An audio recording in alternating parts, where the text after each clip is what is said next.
Safe operation. One of the things we looked at when we designed the Flatsafe tornado shelter was easy access. The Flatsafe lid is a single piece design. So when we open it, it's going to open greater than half its length and have a significant opening for us to gain access to the shelter. It's designed with a safety latch so that you don't accidentally open it if you walk or drive on it. In order to gain access, you just disconnect or release the safety latch and then slide back the lid. And since it is a single piece design, it'll open to greater than half its length. And you can see the staircase is really like a set of stairs and not really a step ladder. It's easy to walk down and gain access to the shelter.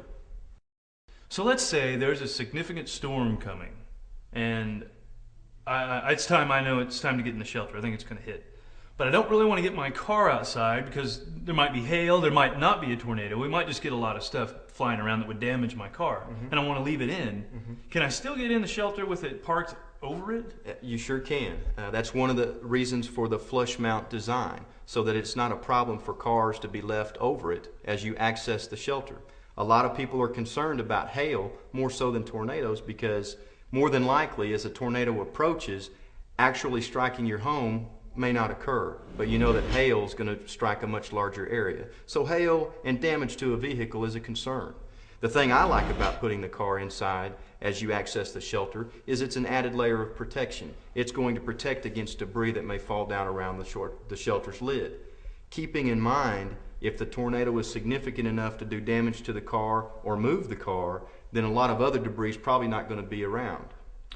Well, I don't know. That looks like it's enough space, but can we open it up and try to get in there? Yeah. I'll just make sure that I release the safety latch and then slide it open. And you can see there's a significant opening to enter the shelter from behind the car. Just walk down inside like this. Watch your head, make sure you don't bump the car, and then you can see access to the shelter with the car in place is still pretty easy. Then just close the lid. Well, it doesn't even seem like it's hard to maneuver back here with this. I mean, being so close to the garage door, I would have thought that it would have been hard to get in and out of there too. Well, we recommend the shelter be placed close to an outer wall to minimize potential debris. We installed it about 12 to 18 inches from the overhead door, and that provides enough room to maneuver behind the shelter so that you can get it open and access it easily inside with the door down and the car in place. Once you're inside the shelter, you can secure it by closing the lid and using the chain that's attached to the front wall of the shelter.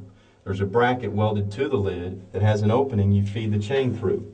Once the chain is through the narrow opening, you allow it to fall into place beneath that, and that's what secures the shelter.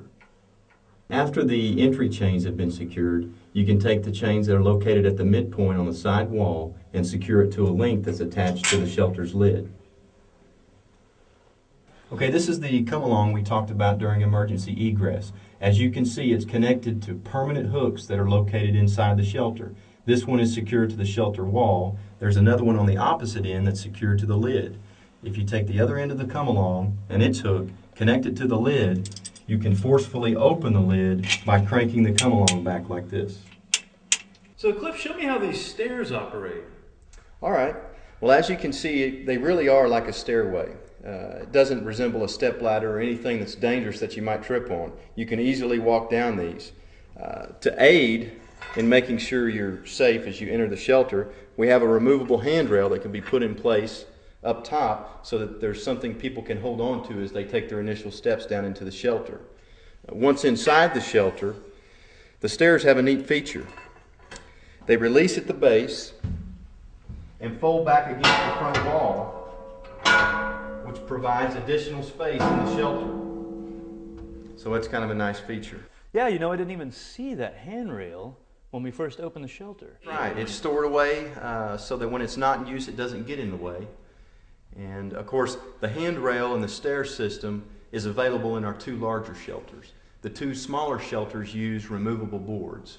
So they're more of an economic version of the Flatsafe tornado shelter.